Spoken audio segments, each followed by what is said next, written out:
I once firmly believed that he was definitely a guy not to be trusted. His previous actions towards me had filled my heart with resentment. Chapter 24. Class ended, and I still hadn't given Ashton an answer. Before I left, he told me to talk to him in gym. As I entered math class, our conversation replayed in my mind like a broken record. Josh, sitting at his usual spot next to me, flashed a friendly smile as I approached. "You look extremely distracted. What's up?" Josh asked as I slumped into my seat, my exhaustion evident. I hesitated, weighing whether to confide in Josh. "I just had to sit through a lecture. It was terrible," I finally replied, rubbing my temples to ease the growing headache. Josh chuckled, then abruptly stopped, as if catching himself. I heard. My suspicion, a trait that had become increasingly prominent lately, flared up. "How could you hear about it? You're not in my class." I questioned, eyeing him warily. "I heard someone else complaining about it in the hall," Josh quickly explained, shifting the conversation. "Why are you so suspicious?" I sighed, realizing how paranoid I must sound. "Of course. Sorry, Josh. It seems like I've been suspicious of everything lately." The image of the mysterious blue car flashed in my mind, and I understood the root of my recent paranoia. My headache intensified, and I buried my face in my hands, feeling utterly drained. "Are you okay?" Josh asked low, leaning towards me with concern etched on his face. "I don't know, Josh," I mumbled, closing my eyes against the harsh classroom lights. The exhaustion clung to me throughout the rest of class. Josh had dropped the subject, but I knew it was only for my benefit. He kept shooting worried glances my way, several times starting to say something before cutting himself off. I could barely focus on the new math material, my mind wandering and easily distracted. Instead, willing it to move faster. As the final minute ticked by, I hastily packed up and bolted for the door the moment the bell rang. I hurried to communications class, knowing we'd be working on our Romeo and Juliet scenes. The thought of having to memorize our scene so quickly added to my stress. As I entered the classroom, I immediately spotted Catherine at her desk, scribbling furiously on a piece of paper. "Hey, Evie," she said quickly, barely looking up from her work. "Hi," I responded, settling into my seat. "I'm writing and blocking for our scene," Catherine explained, answering my unspoken question. "Okay," I replied, feeling overwhelmed by her enthusiasm. Mr. Johnston started class a few minutes later, but Catherine continued her frenzied writing even as he spoke. He dismissed us to work, mentioning that we'd be performing on Thursday or Friday. The moment we were released, Catherine launched into a whirlwind of things we need to do: costumes, props, memorizing lines, and learning blocking. Despite my exhaustion, I knew I had to focus and match her dedication to pull this off. "Catherine, this is just a class scene. We aren't on Broadway," I tell her, fighting a smile. She turns to me with a smile. "Evie, I thought you knew me better. I never go only halfway." Catherine resumes listing off things we need to do. My homework, told to me by Catherine, is to memorize my script as soon as possible. Communications ends quicker than math didn't soon enough. Catherine, Grant and I are walking to lunch. Briefly, I'm reminded of the last time I walked with Grant to lunch and what we walked into. My train of thought follows and am soon remembering this morning. We enter the lunchroom and I try to get rid of the thoughts that are running through my mind. I walk over with Catherine and Grant to our table. Suddenly, I feel eyes on the back of my head, trying to be inconspicuous. I start glancing around the cafeteria. Ashton's eyes bore into mine as I make eye contact with him. His blue eyes shine and the light and a small, crooked smile comes onto his face. I feel my cheeks turn red and I have to turn away. Stupid.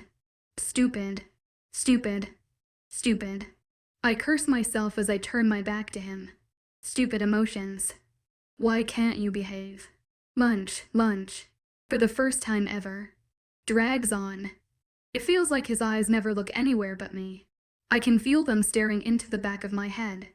As soon as the bell rings, I am out of my seat and off to my next class. I walk swiftly through the halls and I am the first one in French. I take my seat and lay my head down on my desk, with nothing to do but think. I start thinking of Ashton's proposed date. Did I really want to go on a type of date with him? My memory reminds me of the horrible, mean things he did to me, starting with rejecting me on the first day of school. I still don't know what that means. Every mean thing he did to me suddenly floods into my brain. Being pushed to the ground, him manhandling me where those bruises were, outright threatening me. Anger courses through me. How dare he ask me out after what he has done? The bell rings, signaling the start of class, but also signaling my decision. I don't want to go on a date with him. French goes by quickly, and my anger never disappears. I find myself looking excited to say no right in his face. At the bell, I pack up my things and head to science, reaching the door to the classroom. I see Josh. My anger wavers a little bit, and instead, guilt starts to form in place of the anger. I feel bad for the way I treated Josh this morning. All those pent-up feelings about Ashton, especially when he asked me out. And I just let them out in the form of exhaustion and suspicion. I walk in and go to my seat. Josh's head pops up and makes eye contact with me as I sit down. I give him a small smile. "Hi, Josh," I say softly. "Hi, Evie," he says, his voice just as soft. "Listen," I start talking immediately. "I'm sorry for this morning. I probably came off really rudely and am sorry. For some reason, I was just exhausted and I decided to come out at that time. I'm sorry." "Evie," Josh says kindly, cutting me off from my spiel. "I understand. We all get exhausted and there's no need to apologize for it." I sigh in relief. "Thank you, Josh." Josh laughs lightly. "There's no need to thank me, Evie, but I'll take it anyway." I playfully scowl at him and hit him in the shoulder. Josh laughs a little louder and nudges my shoulder with his. Class starts before I can say anything else and we're surprised with op quiz. I join the class when we all groan in annoyance. Josh and I don't get another chance to talk at all during class. Walking to gym with Josh, my thoughts drill to Ashton. I feel a smile form on my face as I think about him going to say no. The anger that disappeared during science returns as I walk. "What are you so happy about?" Josh asks, probably noticing my smile. "Nothing," I say essively. "Just happy that the day is almost over." All right. Josh sounds like he doesn't believe me. Well, which? I guess enjoy your last class." "I will." Josh turns down a different hall to head to his next class and I keep walking to gym. Entering the gym, I'm surprised to feel relieved that Ashton isn't here yet. I quickly head to the changing rooms where I suspect Catherine is already there. "Hi, Evie," Catherine says right as I enter. I respond cheerfully. "How's your day?" she asks as she finishes changing while I open my locker to get my gym clothes. "Terrible," I groan out as I start changing. "Really?" Catherine chuckles. "How so?" I groan again. "A lecture in the morning, a pop quiz in the afternoon." Catherine laughs. "That doesn't sound bad. You weren't there." I try to sound mockingly mad, but I ruin it with a smile. I finish putting on my tennis shoes and Catherine and I start to head out. We enter the gym and my eyes start to sweep. My eyes find Ashton's. He raises his eyebrow in question, probably asking me in his mind if I came up with an answer. I look away and follow Catherine. My anger seemed to dissipate the moment I looked at him and I can't find it in me to say no right in his face. My excited mood wavers. I follow Catherine into the middle of the gym. Mr. Guy starts class almost immediately after everyone is seated. Not surprisingly, we're playing soccer again. But this time Mr. Guy has already chosen the teams. He calls out the teams and I'm relieved to hear that Catherine and I are on the same team and that Ashton is not on our team. We start playing and right off the bat, Ashton's team scored. I do my best to stay away from Ashton throughout our game. However, while I'm trying to stay away from him, Ashton seems to be trying everything to be near me. He'll kick the ball towards me. He'll run towards me, even when I think it's quite obvious that I don't want the ball. The game continues in the same way. Ashton trying to get near me, probably to try and talk, and me trying to avoid him. I don't know why I'm suddenly very nervous to talk to him, but I can feel the nerves balling up in my stomach. The game ends and we all leave to go get changed. I almost run to the changing rooms, wanting to get out of here, changing quickly. I'm in my normal clothes before Catherine starts changing, saying a quick goodbye, and giving the excuse that I'm being picked up early. I'll leave the changing rooms and start heading to the front of the school. Instead of washing where I was going, I was fiddling with my backpack and trying to get it zipped up. I accidentally hit a wall. Two hands grasp my shoulders and I realize it's not a wall. Looking up into Ashton's eyes, I briefly remember my first meeting with him when I had also crashed into him. A tingly, like feeling starts in my stomach and spreads throughout my body. "You okay?" Ashton asks with a smile, obviously more happy that I crashed into him than I am. "Yeah, fine." I shrug off his hands and he, seemingly reluctantly, lets his hands drop. I go to step beside him, but he blocks my path.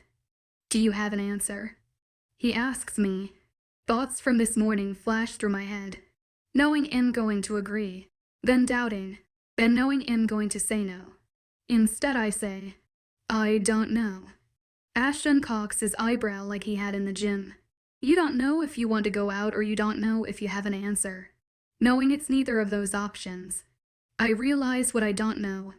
"Why do you even want to go out with me?" Ashton shrugs, but his eyes and posture suddenly become guarded. "Why not?" The anger appears again and I scoff angrily. "Oh, I don't know. Maybe because you treated me like shit for weeks, when I didn't even do anything to you. Maybe because this is just some pity date. Maybe because you only want to get in my pants like you do with all the other girls." I'm almost shouting by the time I'm done ranting. Ashton's expression had turned into a grimace as I was talking. He takes a deep breath. "Please, Evie. I promise that it's none of those reasons." A sudden calm comes over me, but it's filled with anger. "No." His hopeful expression falls and a twinge of regret starts forming in my stomach. "Evie, please. You have to listen." I cut him off. "No." Ashton grasps my shoulders in a hard grip.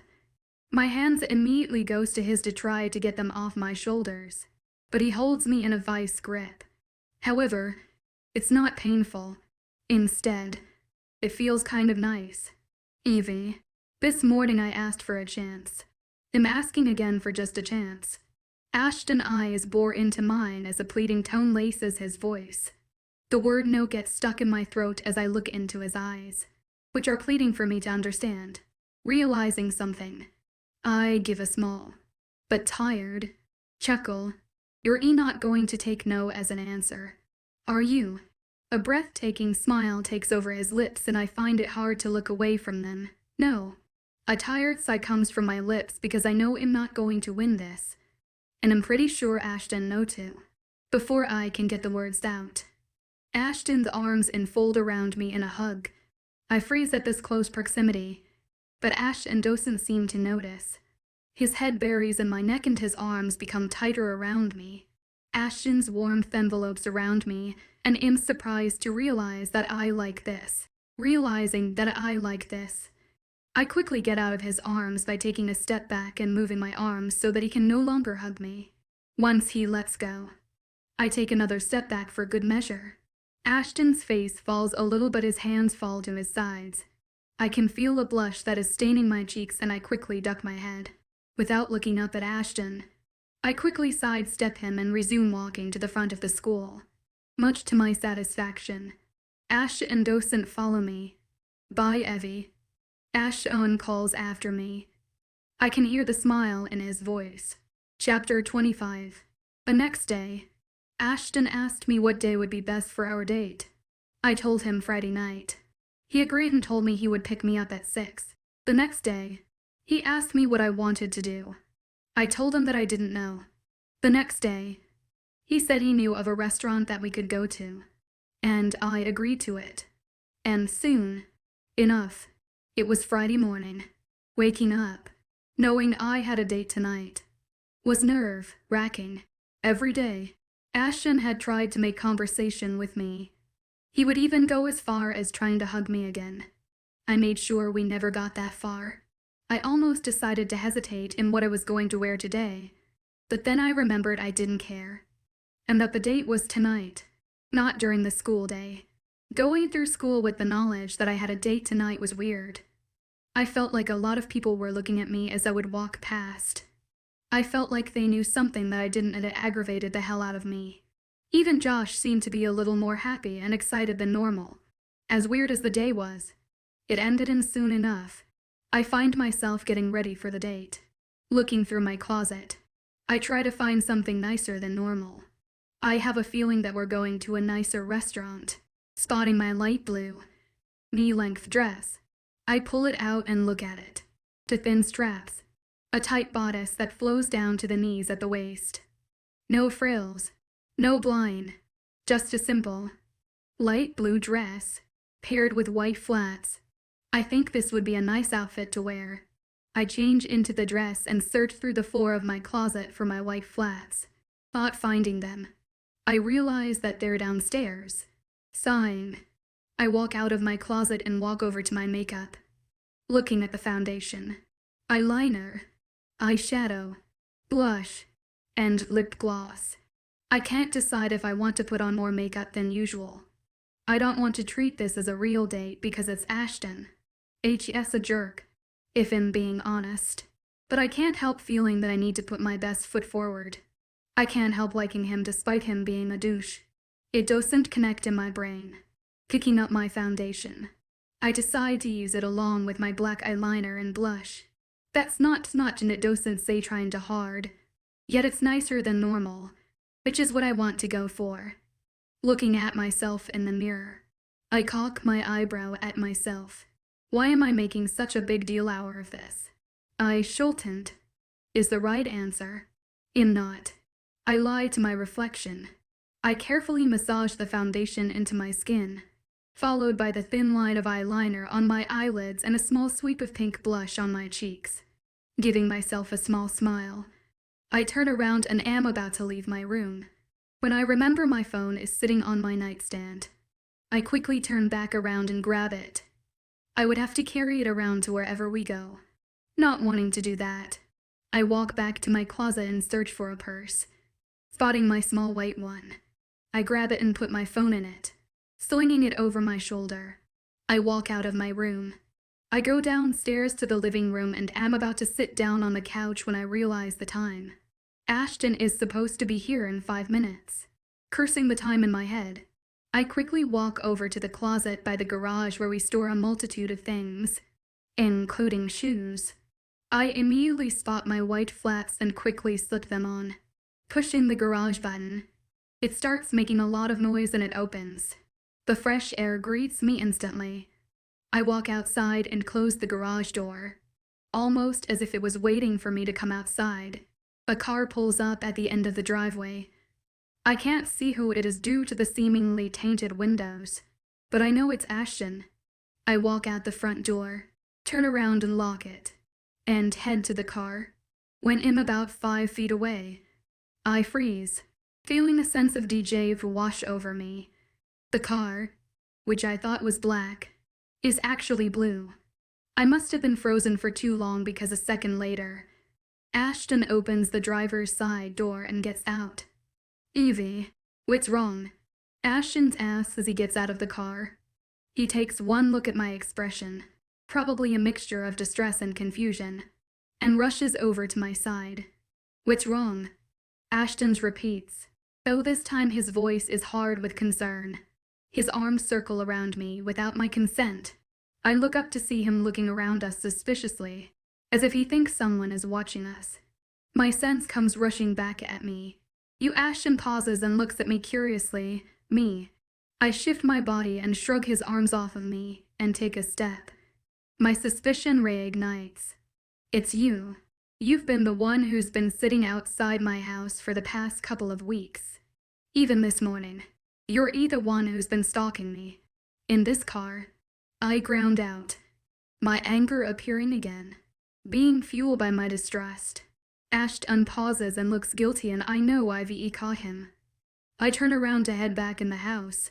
Furious at myself for even agreeing to go on this thing. When a hand catches my wrist and tugs me back.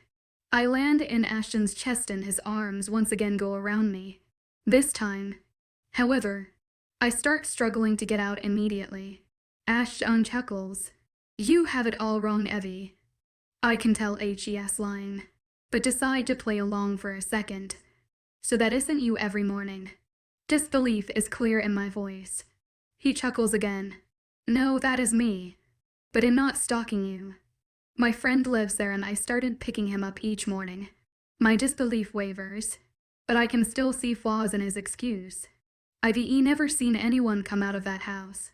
HES already in the car when I see you leave. You always leave after me. Coincidence. You always pass the school.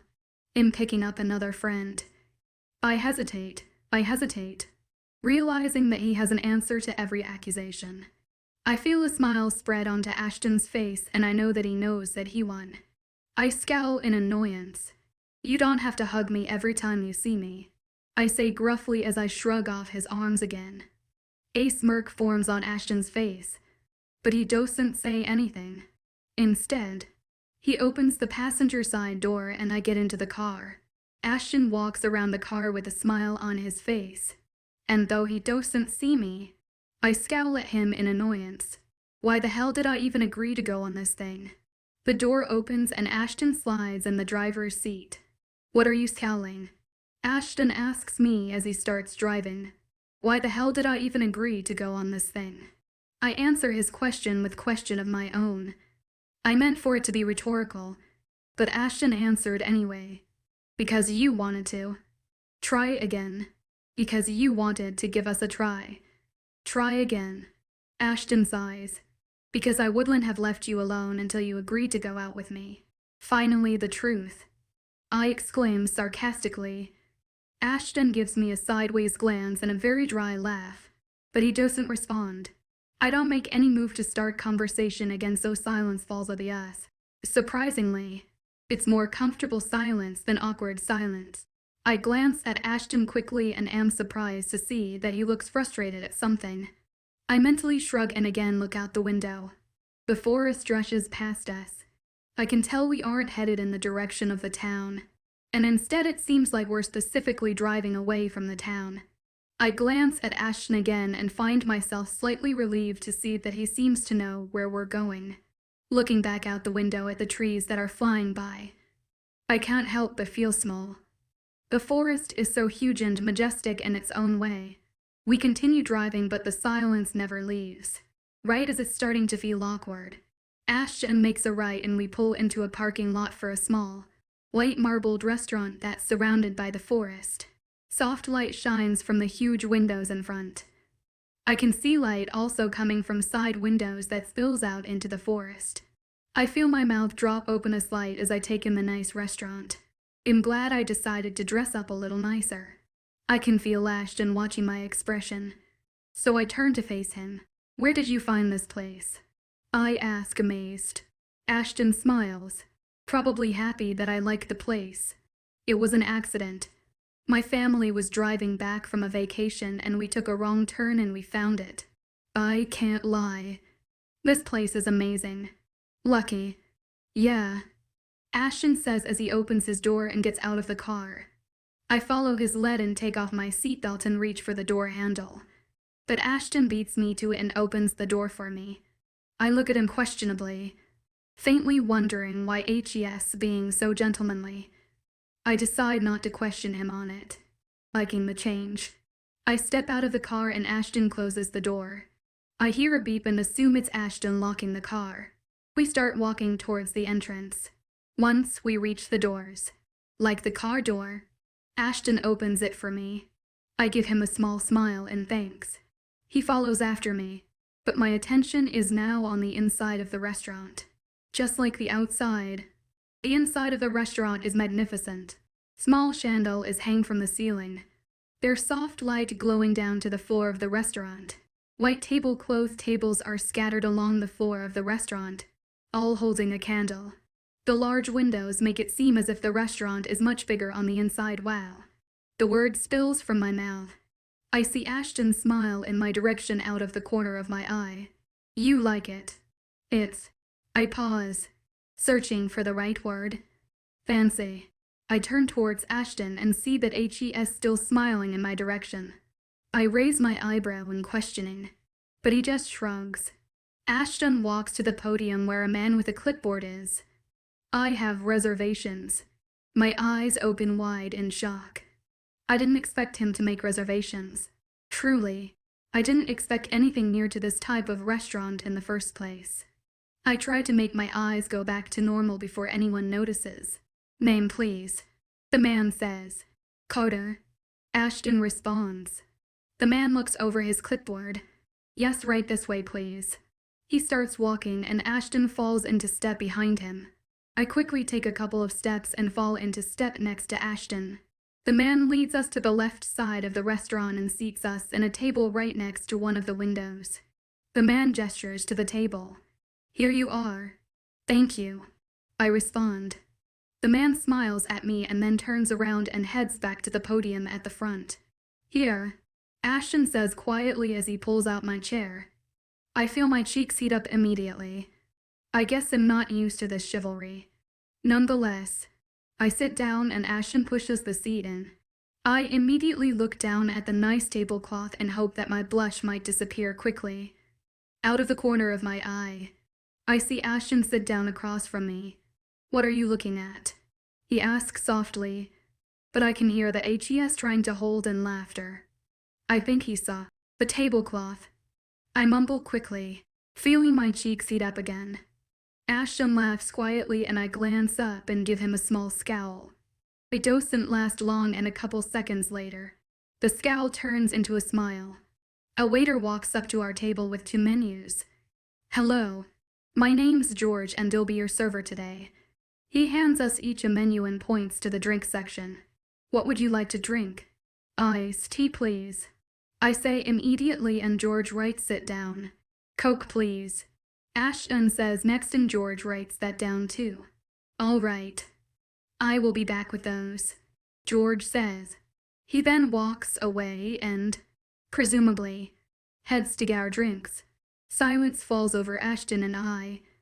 Again, but I try to ignore it by searching through the menu. However, the silence quickly disappears when Ashton clears his throat. What looks good? He asks me, looking through his own menu. I chuckle. A lot of stuff. Ashton smiles. If I may, can I make a suggestion? I put down my menu and cock my eyebrow. Since when do you ask to do things? He puts down his own menu. Since I want to make a good impression. Ashton looks directly into my eyes as he says this and a serious expression crosses his face. I can't seem to look away, so instead I awkwardly clear my throat. Okay, what's your suggestion? The seriousness disappears and the smile returns. Try the steak. It's amazing. I open my menu again and find the steak. Just by reading the description I can tell it's good. That does sound really good. As if on cue. The waiter returns with our drinks. Here you are. Have you looked at the menu and decided what you would like? Ashton answers first. Yes, we have. We would both like the steak. I would like my medium rare. He trails off and looks at me. Medium rare also. I say to the waiter. All right. The waiter says. And you would both like the green beans and mashed potatoes that come with the steak. Yes, Ashton and I say at the same time. We glance at each other and, while Ashton smiles, I blush. The waiter also smiles. All right. He walks away with our order, so Ashton starts talking as soon as the waiter is out of earshot. I want to learn more about you. I snort. Why Ashton smiles, but I can tell HES nervous. Why woodland tie? I smirk and remember one of my favorite movie quotes. Do you want me to answer chronologically or alphabetically? He cocks an eyebrow. Vampire deception. I drank Mason and EY Gwet. As an undocumented changeling, I'm forced to pose as a low-level witch. It's a movie quote. I explain quickly. From which movie? Ashton's back to smiling. Guess. I smirk, doubting he could actually guess the movie. The full expression crosses his face.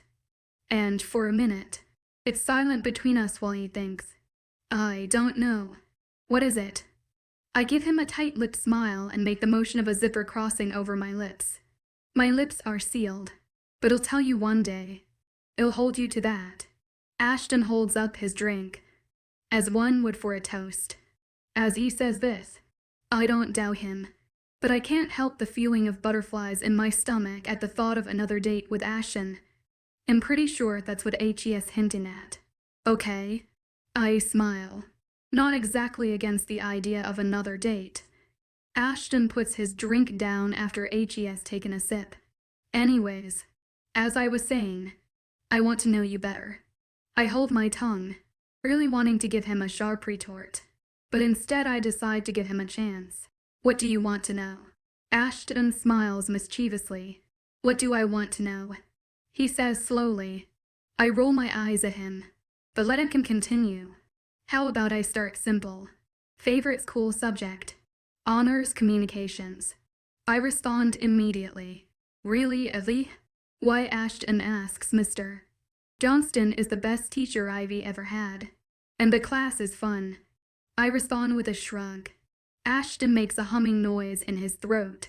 Mine is Jim. I laugh at his serious expression, which cracks into a smile at my laughter. What? Jim is a perfectly fine class to like. He defends himself. Moving on.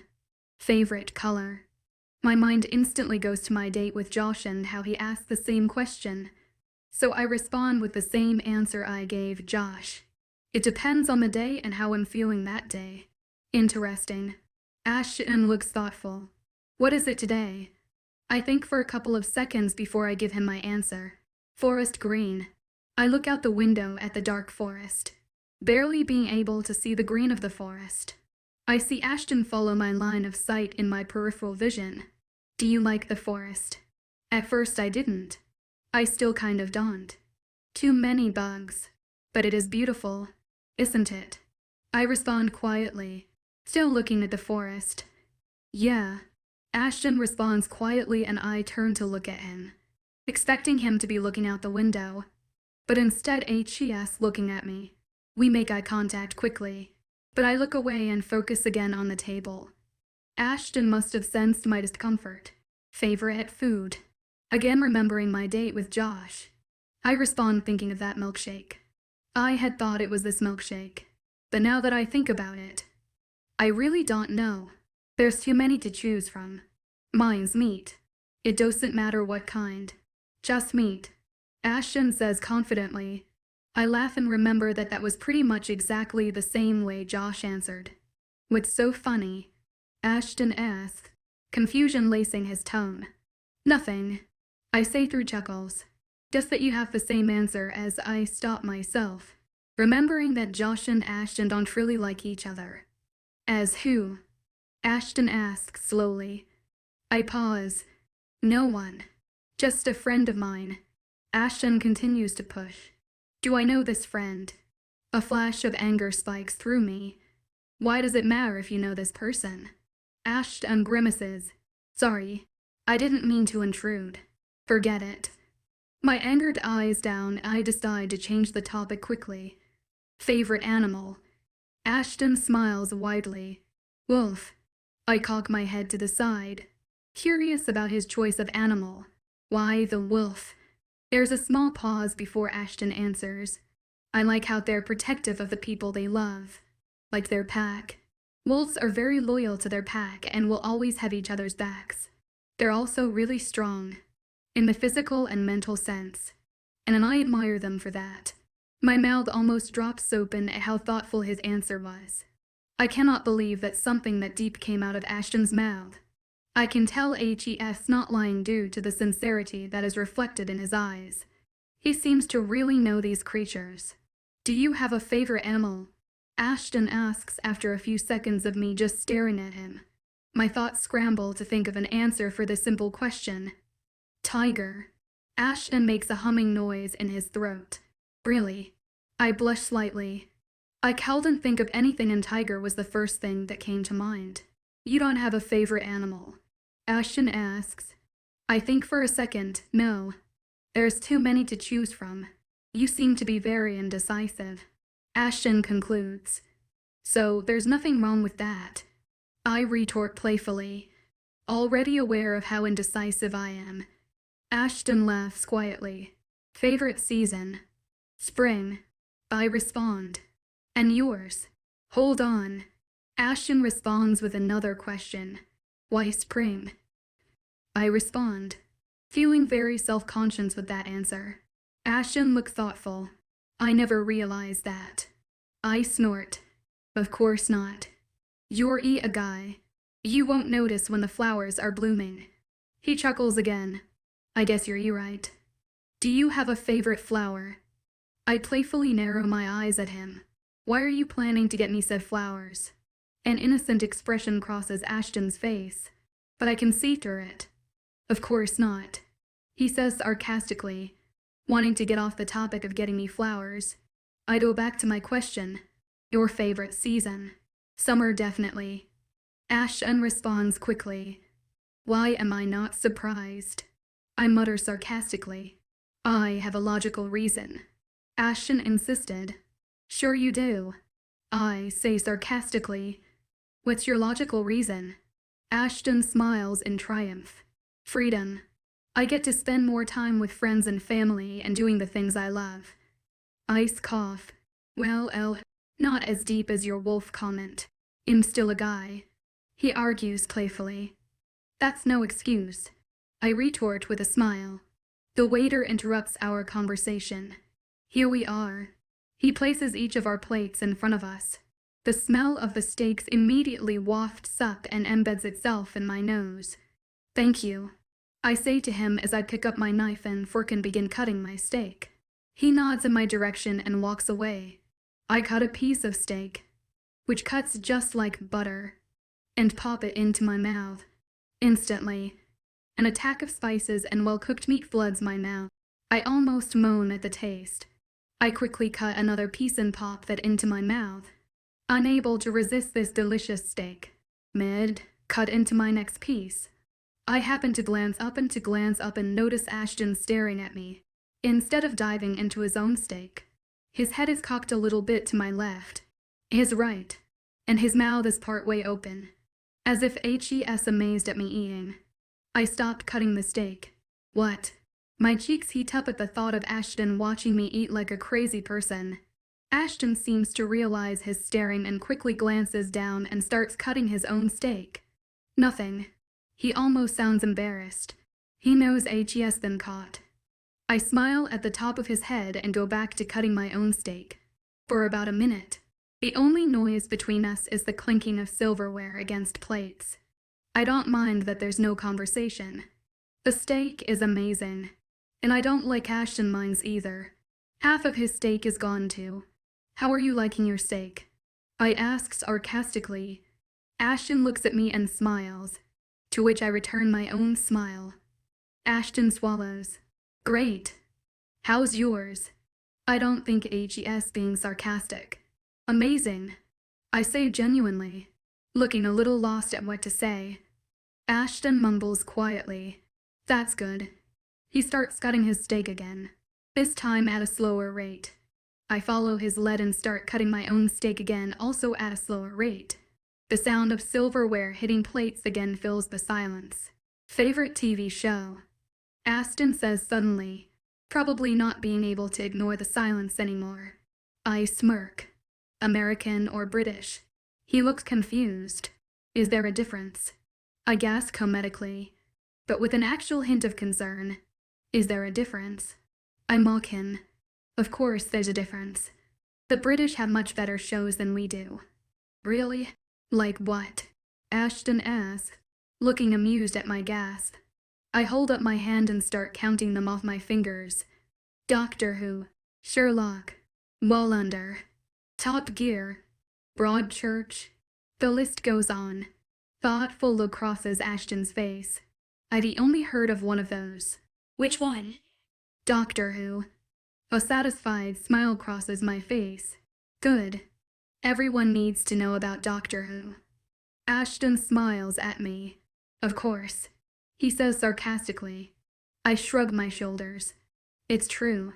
So what's your favorite TV show? I don't really watch TV. Only rarely. Ashton says nonchalantly as he continues to cut his steak. A small bush covers my cheeks again. Here I am, naming off TV shows on my fingers. And he doesn't watch TV.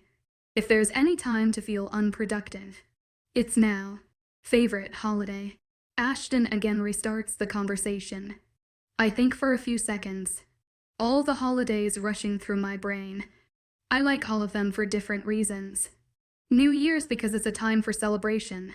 4th of July is for fireworks. Halloween is for costumes. And Christmas is a time for family. I stop giving examples when I notice that Ashton is staring at me with what can only be described as awe. What? I ask a little self-conscious.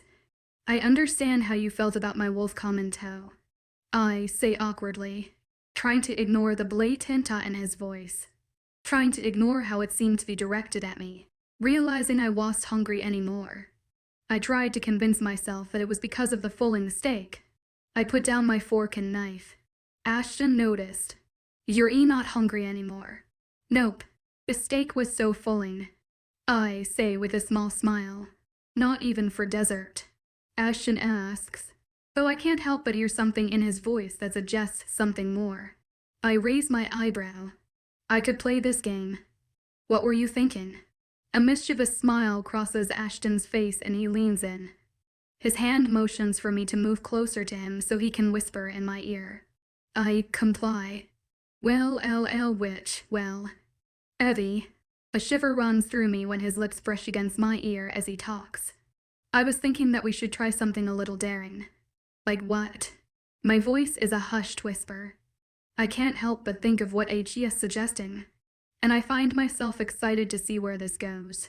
My stomach erupts in butterflies and I can feel my cheeks blushing.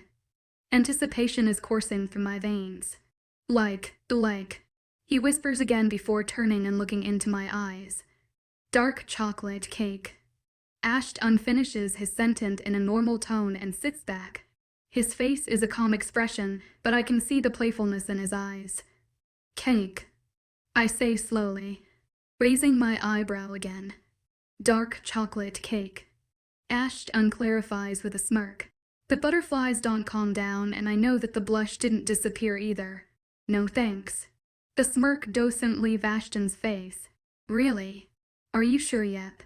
I don't really like dessert much. A complete and utter lie. The smirk doesn't disappear either. I'll hold you to that. The waiter appears and puts the check in a leather holder on the table, probably hearing the last part of our conversation.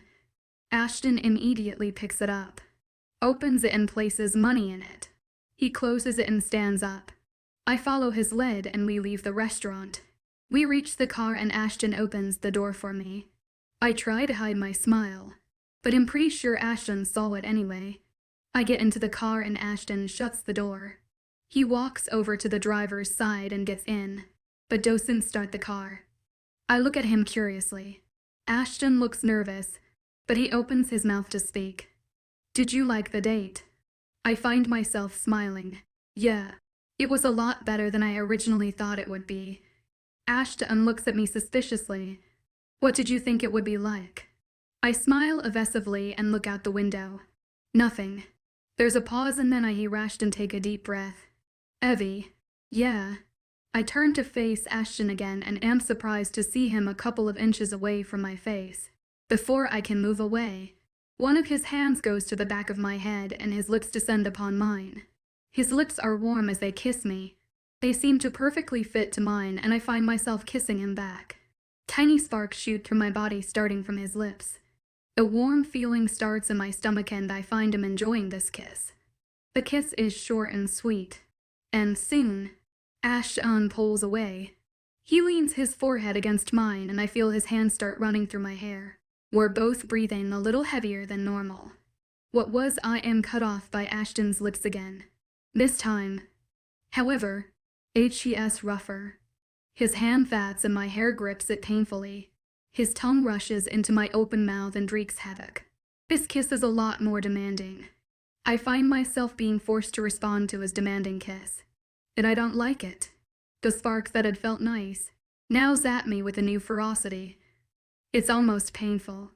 My hands go to his chest and start trying to push him away. My attempts are useless and Ashton keeps on kissing me. Stop, I try to say, but I'm sure it came out as a mumble. It doesn't matter because Ashton seems to be demanding more out of this kiss. His hand bats in my hair pushes me forward until there's only a sliver of air between us. And that's only because my hands are there trying to get him off me. His tongue, which is in my mouth, searches through my mouth at a quicker rate. My tongue tries to fight him off, but instead, it seems to excite him more. Ashton, stop, I yell, again trying to get his attention and his mouth off of me. This time, Ashton seems to hear it and stops kissing me. He once again leans his forehead against mine and is again breathing heavy. I feel his hand leave my hair. His eyes are closed and a satisfied smile is face. I take my chance and push him away roughly. This time it works and Ashton is pushed backward, his eyes opening abruptly. Vampire deception. By Dwight Mason and E.Y. Gwet. The undocumented changeling and forced to pose as a low-level witch. Ashton asks, still with that stupid smile on his face. My anger boils over and I reach out and slap him hard. His smile leaves his face and I can see a slight red mark on his cheek where I slapped him. What was that for? Ashton asks irritated. His hand goes to his cheek and massages it a little. You bastard. I hiss at him, moving as far back away from him as I can. He seems to realize what just happened and regretful expression falls over his face. Shit. Evie. I'm sorry. I didn't realize. Shit. Ashton stumbles over his words. His hand reaches out, grasps my wrist, and tries to pull my arm towards him. Don't touch me. His hand recoils as if something just bit him. I snatch my hand back. Hurt fills his expression. Evie. I scowl and glare at him, daring him to touch me again. I realize that I'm bunched up against the door, as far away as I can get from him. Take me home. Ashton's hurt expression falls even more, but he doesn't respond. Instead, he admits defeat and starts the car. He starts driving, not taking his eyes off the road, and I don't take my accusing eyes off him. I'm not giving him another chance to come near me again. A tense silence falls over us and neither of us do anything to break it. The car ride seems to go by faster and I'm glad for it. I feel so tricked to think that this would have actually been nice. He pulls up in front of my house and I quickly take off my seatbelt and open the door. I get out of the car as quickly as I can, but Ashton catches my wrist again. I whip my head around and glare at him. Evie, I'm truly sorry. Please, I didn't mean to. I cut him off again. Don't ever talk to me again, Ashton. I rip my wrist out of his grip and rush into my house, as far away as I can get from him.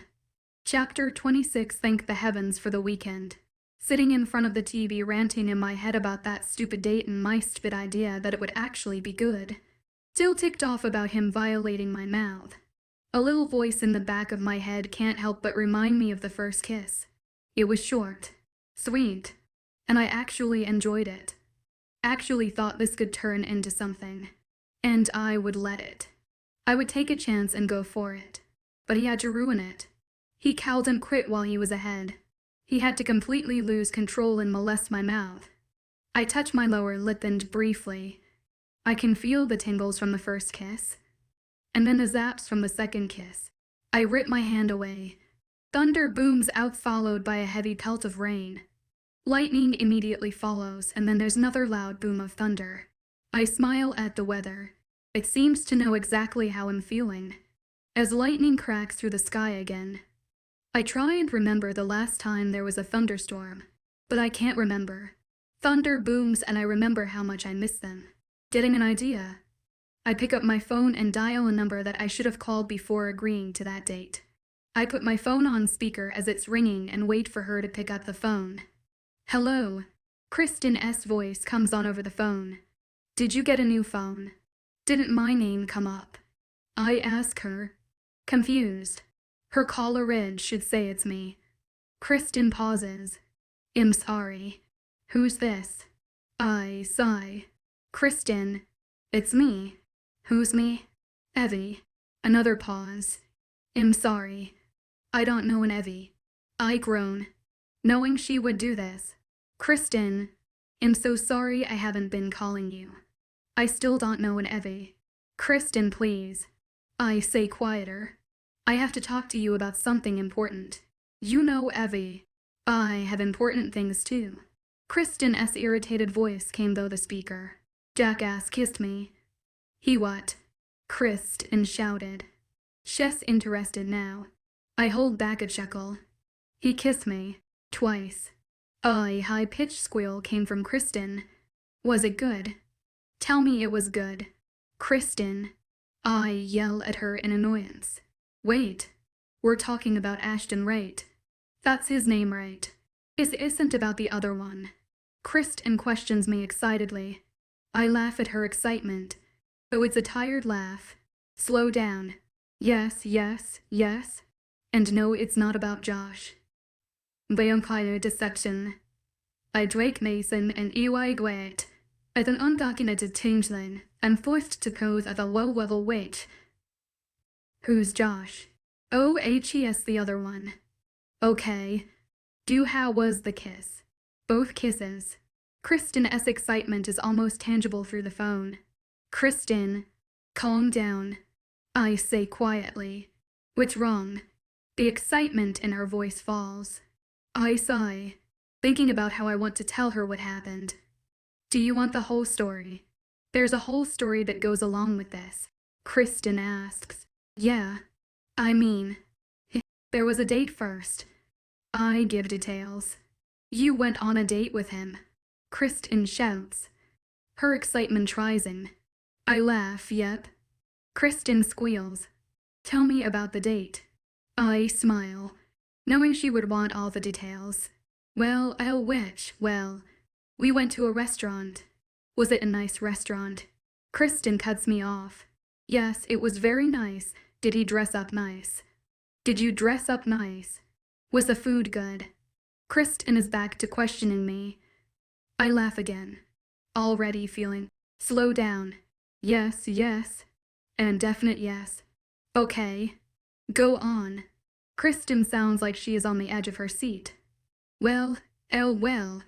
We went to the restaurant, and he started asking me questions like what? Kristen, stop interrupting me. I playfully reprimand her. Sorry. Go on. Anyway, he asked me about my favorite things. Like favorite food. Season. Animal. The normal 20 questions. I tell her my date. When did you guys kiss? Kristen asks. Anticipation lacing her voice. I'm getting to that. I notice my voice takes on a sad quality. Anyway, we left the restaurant and walked to his car. He asked me how I thought the date went. I said good, and then he kissed you. Kristen squeals, realizing I would have to pop the bubble. I brace myself for her reaction. Kristen. He kissed me twice. The first time was, admittedly, really sweet. But the second one, I pause. He pretty much molested my mouth. Kristen is silent for a moment. What do you mean? He kissed me once and I thought that would be it. But then he kissed me again. Except this time, he kept going. Even when I was trying to make him stop, he just continued to kiss me. It's like he didn't care about how far I wanted to go. Silence comes from Kristen's end after I finish talking about my experience. I wait for her to talk first, not knowing how she would respond. HES, such a douche. Kristen exclaims. I laugh at her sudden outburst. What a man, whore. He needs to learn how to keep his mouth to himself. Kristen continues to rant about Ashen. A whinge of guilt runs through me as Kristen is ranting. Realizing this, I quickly squash it down and replace it with anger. I shouldn't have to feel guilty about anything. He was the one who went too far. Evie, you still there? Kristen asks, shaking away my thoughts. I answer, yeah. I asked you if you enjoyed the first kiss. Kristen says, probably repeated her question. I pause for a second. The immediate answer that comes to my mind is yes. I enjoyed it quite a lot. You did, didn't you? Kristen says, and I can hear the smile in her voice. I guess. I respond hesitantly. Don't lie to me, Evie. The smile is still in her voice. Did you enjoy it? Kristen, he violated my mouth. I try and distract her. Why does it matter if I enjoyed the first one? He completely ruined the date with the second one. Kristen surprises me when she laughs. I just realized something very important. And what's that? I ask her sarcastically. Yes, a guy. A laugh bursts out of my mouth. What do you mean, yes, a guy? Of course, yes, a guy. Evie. Yes, a guy. I think that he thought you wanted another kiss. Kristen's calm voice does nothing to make me calm. Kristen. He pushed past my boundaries. I try and explain. Remember that guy I went out with last year? Kristen suddenly asks me, surprised by the change of direction in the conversation. I can only answer, yeah. His name was Tyler. We dated for about a month. Kristen continues to tell her story. Her old boyfriend's face comes into my mind. Dirty blonde hair with brown eyes. About a half of a foot taller than you. Played baseball. What about him? I ask her, a little irritated. Well, she says, the same thing happened to me. We were on our first date and we kissed. But then he went back for seconds and he pushed past my boundaries.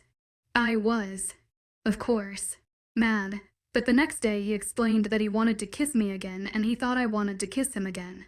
He said he was sorry that he went past my boundaries. That was the first weekend. And what's your point? I ask her stubbornly. I knew what the point was, but I know I didn't want to admit it. She clicks her tongue. I think you know what the point is. Remembering how their relationship ended. I reminded Kristen. Didn't he cheat on you and that's why you guys broke up? I smugly ask her. That's not the point. Kristen snaps. It's still an important part of the story. I remind her in a smug voice. Evie. Kristen starts in her normal voice after taking a deep breath. Talk to him. He might have just been excited and really wanted to kiss you. I sigh. You weren't there. He was attacking my mouth. I was pounding on his chest for him to stop and he didn't. Are you trying to convince me? Or yourself? What the hell do you mean by that? I exclaim. I mean exactly what I said. I can hear the smile in her voice. You know, when I called you I thought you would be on my side. I say irritated, and trying to ignore Kristen's last question. She laughs. Expect the unexpected. Whatever. I mumble. So, what's the answer? Kristen asks, trying to play inconspicuous. What answer? Evie. She taunts. You know what answer. I huff in annoyance. There is no answer. I'm not trying to convince anyone. Okay. Sure. Kristen says quickly. Kristen cuts me off again. So what else is going on? She asks. Nothing. I grumble. Okay, good. I've got a story for you. Kristen immediately starts her story. So yesterday I was at a hardware store to get project supplies for science class with my science partner. Anyway, we were looking for this plastic, bendy-tube thing for the project. So this creepy guy comes up and asks us if we needed help. We said yes, so he took us to where we could get the tubing. This guy's friend shows up and they're talking. They were both looking at us creepily. So we said we had to go and we would come back tomorrow to pick up the stuff. The friend says to us, as we're trying to leave, I bet you want to come back for us. We don't respond as we walk away, at a normal pace, until we turn the corner and we sprint out of the store. It was one of the creepiest things ever. By the time she's done, I'm laughing until my lungs demand for air. That would so happen to you, I exclaim between laughs. Shut up, Evie. It's not funny. It was so creepy. Kristen shoots back. Are you going back tomorrow? I ask her as I continue to laugh. Hell no. Are you insane? Kristen shouts. I laugh harder. I think you should. You know what, Evie? No one wants your opinion. Kristen says.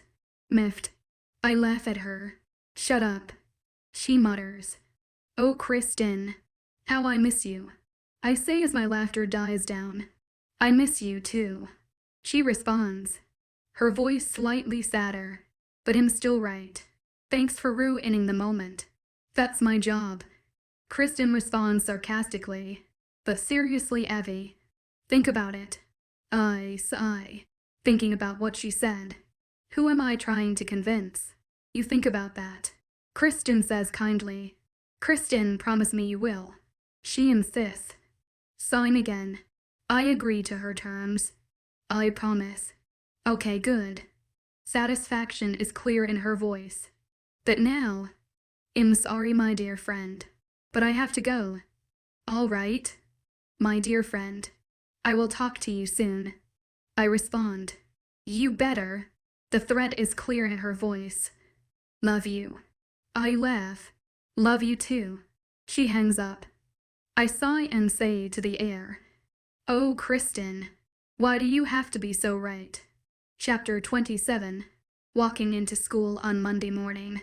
There was almost a foreboding feeling to the air, as if some type of unseen tension was in the air. I ignored the looks given to me almost as soon as I walked through the doors. Instead, I just walked straight to my class. My steps falter when I reach the classroom and see that Ashton is already seated at our table. However, his head doesn't shoot up when I enter the classroom like it usually does. I take a quick deep breath, square my shoulders, and continue to walk to my seat. There still isn't a reaction from him as I sit down. I open my backpack and take out my notebook for this class and a pencil. Glancing at the clock, I see that there is still about 4 minutes until class starts. I peek at Ashton through the corner of my eye and see that he's still writing in his notebook. An awkward silence blankets us. I start doodling on the front of my notebook. The crinkling of paper cuts through the silence, and I see a frustrated Ashton ball up the paper he was writing on. He starts writing on a new piece of paper. Ignoring him, I go into my own world of doodling and daydreaming, remembering a snide bit of a TV show I watched last night about Australia. I start imagining what it would be like to actually go there. My thoughts are cut when the bell rings. Time went faster than I thought. Glancing at Ashton, I see that his balled-up piece of paper has been joined by 2 other balled-up pieces of paper. All right, class. Please get out your notebooks. We need to start immediately. I have a lot of information to give to you. I stop listening to Mr. Holland as I open my notebook to a new page. Sighing, I realize my hand is going to be extremely cramped by the end of this class. I was right. By the time Mr. Holland is done talking, my hand had cramped up at least 5 times. Each time I took a break from writing, I would miss a slide of the notes, making me groan inwardly. Stretching my hand out, I revel in the satisfaction of not having to write anymore. I look at the clock and see that the bell was going to ring in about half a minute. I close my notebook, which has 3 new pages of notes front and back, and put it in my backpack. Standing up, I hoist my backpack over my shoulders and walk towards the door where other students are also waiting to leave. Feeling an urge to turn around, I do, and my eyes land on Ashton. His blue eyes stare into my green ones. The intense gaze is full of sorrow and regret, and possibly just a little bit of hope. I turn back to face the doorway. Glancing at the clock, I watch the red second hand tick towards its goal. The bell rings and I head to math class.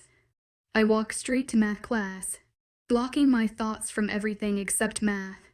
Despite my wanting to stay school-related, my thoughts scatter around Ashton. A quick, sharp jolt of longing shoots through me and I stumble. Glancing around, I notice that a couple of students notice my stumble. They, 2 girls and a guy, watch me strangely, probably because I stumbled over nothing. I give them a small smile and continue on my way to math. Entering math, I'm surprised to see that I beat Josh here. I walk to my seat and set my backpack down, taking out my math things. I continue to glance at the door waiting for Josh to come rushing in. He doesn't and the bell rings. All right, let's get started, Mrs. Flemington starts but is interrupted. Sorry, I got caught up talking to a teacher. Josh comes rushing into the classroom. Gosh, how nice of you to show up, Mrs. Flemington says sarcastically. He gives her a sheepish smile as he walks to his seat. I give him a smile as he sits down, but he doesn't look at me. I look at him curiously, a little offended that he didn't look at me. My suspicions are proved wrong when Josh looks at me and winks. Mrs. Flemington starts class once again and begins going over our homework. I look over mine and see that I didn't do anything wrong this time. There's going to be a fire drill during next class. Josh suddenly whispers to me. What? I ask, confused. A fire drill during next class, Josh states again. I sigh. No, I heard you, but how do you know? A small chuckle comes from him. I just do. I gape at him.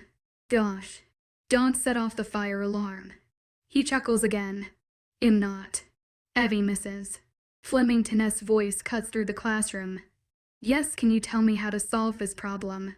She asks, gesturing to the board. I sneak a glance at Josh out of the corner of my eye and see that he is still smirking. Sure. First you need to get the equation equal to 0. Then you have to factor it. Thank you, Evie, Mrs. Flemington says as she turns back to the board to show what I just said. With her back turned, I whisper to Josh. How do you know, Chevy? I'm trying to do math. Josh whispers with a big smirk on his face. Jerk. I mutter. Unsurprisingly, Josh decides to hear that and he turns to playfully glare at me. Josh conveniently ignores the rest of my attempts to find out more about the fire drill. I try whispering to him, poking him with my pencil, throwing bits of paper at him, and even kicking the side of his leg. The latter received a glare. Eventually, I just accepted the fire drill and hoped that it wasn't long. I liked my next class a lot. The bell rang and I still knew nothing about the fire drill. Packing up my stuff, I kept glancing at Josh hoping he would tell me something else. He only looked at me and winked. So I found that last problem a little tougher than the rest. Josh says conversationally. I didn't. I find a different problem tougher than the rest. I respond, giving him a pointed look. Josh playfully glares at me. Well, I only found that last problem hard. I decide to not respond as we walk out of the classroom. We head down the hall in the direction of my next class. Josh suddenly stops and glances behind him. Hey, Evie. I got to meet someone for a project. Okay. I respond slowly. Josh starts walking down the way we came. Remember what I told you. Okay. I respond again, although Josh is halfway down the hall and can't hear me. I start walking to my next class. Reaching the door, I see that Catherine is already here. Evie. Catherine calls to me. Mr. Johnston graded our scene. We did fantastic. I reach for the grading sheet as soon as I'm at my seat. Mr. Johnston's neat handwriting is written all over our turned-in-script rubric. His comments are nothing but nice, and he gave us some helpful tips for the future. I look up at our score and see that we've aced the assignment. A smile graces my face as I look back at Catherine. Nice job, boss. She returns my smile. Thanks. Hey, don't take all the credit. I respond. I take most of it. Who do you think whipped you all into shape? Catherine retorts. Knowing the answer, I only stick out my tongue. She smirks at me, knowing that I know what the answer is. Thought so, she says with a smile. The bell rings as a couple students rush into class. Just making it, Mr. Johnston gives then a disapproving look, but then smiles. He doesn't take tardiness too seriously. All right, class. If you haven't heard from Catherine yet." He gives her a pointed look and she smiles sheepishly. "I graded your scenes and handed them back to someone in your group. I'm happy to say that everyone did very well and I enjoyed watching all of them." At that moment, the wailing of the fire drill goes off. I jump, the loud sound scaring me slightly, and sigh, knowing that Josh had something to do with it. Voices fill the classroom as people calm their frantic heartbeats down. The class files out and joins with other students who are walking down the hall to the nearest exit. Students surround me as we walk out. Feeling a little claustrophobic, I edge my way to the side of the wave of students. Walking along the side, I notice that I lost Catherine as we were walking out. I sigh, but it turns into a squeak as two arms grab me from behind and pull me into a classroom. The arms stay around me once we're in the classroom. Panicking, I bend my arm and elbow whoever is holding me in the stomach. A masculine groan sounds behind me and the arms loosen. I immediately turn around to give a piece of my mind to whoever grabbed me. "Ashton, I don't appreciate being elbowed so harshly," he says a little breathlessly, but I can still hear a hint of sarcasm. My confusion disappears and annoyance instead fills the gap. "Oh, please. You were the one who scared the crap out of me by grabbing and dragging me into a classroom." He smirks. Well, I thought you saw me." We both know that's a lie. I retort, "By Ashton."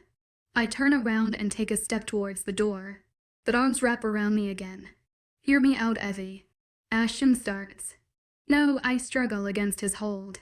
"Just listen for a second." He continues. "No," I continue to struggle. His arms loosen a fraction and I take my escape. I wrench his arms from me and break for the door. An exasperated sigh that comes from behind me is my only warning. Hands grip my wrists and am turned around. My back hits the door as Ashton holds my arms above my head. Ashton's eyes bore into mine. "Just listen." Anger courses through my veins.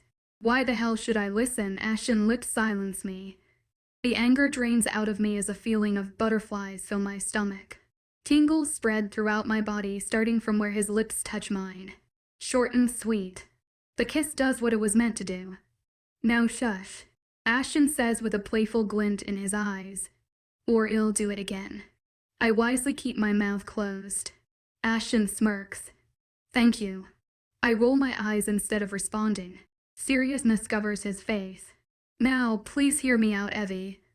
His blue eyes stare into my green ones and don't find it in me to turn away. "I really like you. I've liked you for a while now." "I wouldn't have guessed." He kisses away my protest again. I know. And I will forever be sorry for that. And I mean it. I am so sorry. You didn't deserve any of that, and a frustrated sigh leaves his lips. "I wish I could explain it, but I can't. And you deserve so much more than what I can give you. But I'm asking for a second chance."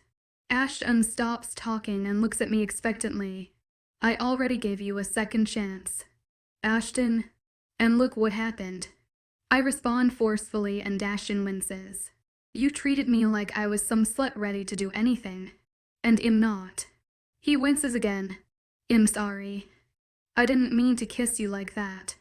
I wanted to kiss you again after the first one. I couldn't control myself." "Well, learn to." I retort.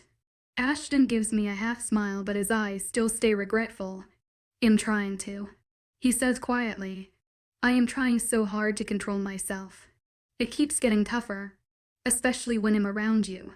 "That doesn't make any sense," I say hesitantly. He smiles again. "I know.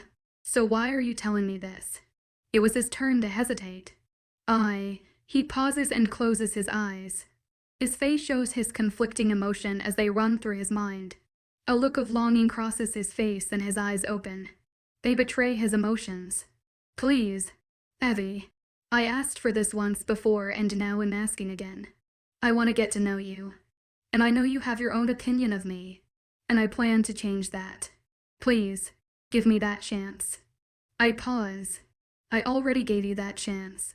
And look what happened." I realize that I just repeated what I said a couple minutes ago. But my feelings haven't changed. He sighs and his hands loosen from my wrist. They've loosened enough for me to easily rip my wrist free of his hands. But I don't. Ashton gives a short laugh. You have no idea how crazy I am about you. That's creepy. I respond meekly. I know. A grim look passes through Ashton's face, but it's absolutely true. I am utterly crazy about you, Evie. He says the last part quietly. His hands shift my wrist so they're being held by one of his hands. His other hand trails down my face and cups my cheek. As if on instinct, my head leans into his palm. A sigh leaves my mouth without my permission. I feel my cheeks and neck heat up and I quickly turn my head so Ashton's hand is no longer cupping my cheek. My gaze drops to the floor, unable to look at him anymore. I hear him sigh, like he was expecting something but didn't get it. His hand drops from where my face was and his other hand lets go of my wrists. Muffled voices come from outside the classroom, signaling that the fire drill is over. Without saying anything, I turn around and turn the knob to leave. But I hesitate. A million thoughts race through my brain. It feels as if I'm pulled into ways, yes or no. The emotional side of my brain begs me to agree to one more chance. My brain conjures up images of us together, going on dates, hanging out, kissing, but the logical side of my brain reminds me why I have to say no. My memory pulls up those times when he hurt me, from the first day to the first date. Kristen and Josh both come to my mind. The conversations with both of them run through my brain. I realize they both were trying to tell me the same thing. Take a chance. I look back at Ashton and the emotional side begs me to say yes. The same hopeful look comes into his eyes. Just like when he asked me out the first time. I know this could change everything. Yet there's a pull in me that wants that change yes.